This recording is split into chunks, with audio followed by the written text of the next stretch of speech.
প্রিয় নবী হযরত মুহাম্মদ সাল্লাল্লাহু আলাইহি ওয়াসাল্লামের জীবনযাত্রা পছন্দ অপছন্দ সম্পর্কে জানতে আগ্রহ থাকে সকল মুমিনের, কেননা তার সকল কিছুই মুসলমানদের জন্য অনুকরণীয়।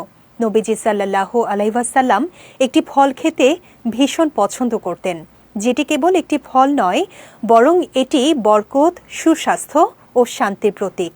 বিস্তারিত থাকছে সঞ্জিদা আজিজের ডেস্ক রিপোর্টে।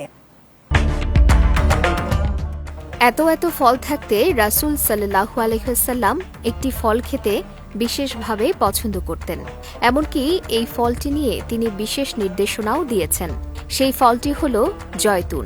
এমনকি মহান আল্লাহ কোরআনের বিভিন্ন আয়াতে এই ফলের প্রশংসা করেছেন এবং এটিকে বরকতময় গাছ হিসেবে অভিহিত করেছেন। পবিত্র কোরআনে আল্লাহ তাআলা বলেন, আল্লাহ আসমানসমূহ ও জমিনের নূর, তার নূরের উপমা একটি দীপাধারের মতো। প্রদীপটি বরকতময় জয়তুন গাছের তেল দ্বারা জ্বালানো হয়, যা পূর্ব দিকেরও নয় এবং পশ্চিম দিকেরও নয়।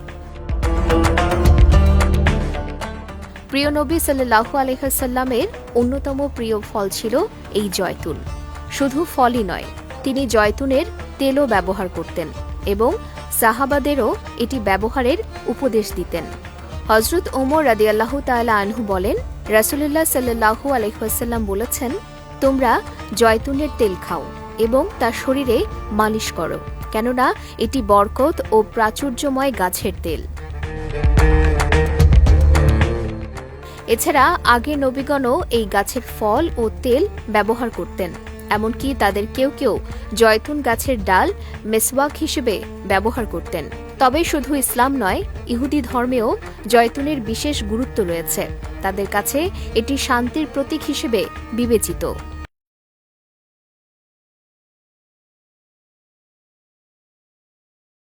প্রিয় নবী সাল্লাল্লাহু আলাইহি ওয়াসাল্লামের সুন্নত অনুযায়ী জয়তুন ও এর তেল ব্যবহার করা শুধু শরীরের জন্য উপকারী নয়, বরং এটি দ্বীনি দৃষ্টিকোণ থেকেও ফজিলতপূর্ণ একটি আমল। সঞ্জিদা আজিজ, বিজয় টিভি, নিউজ ডেস্ক।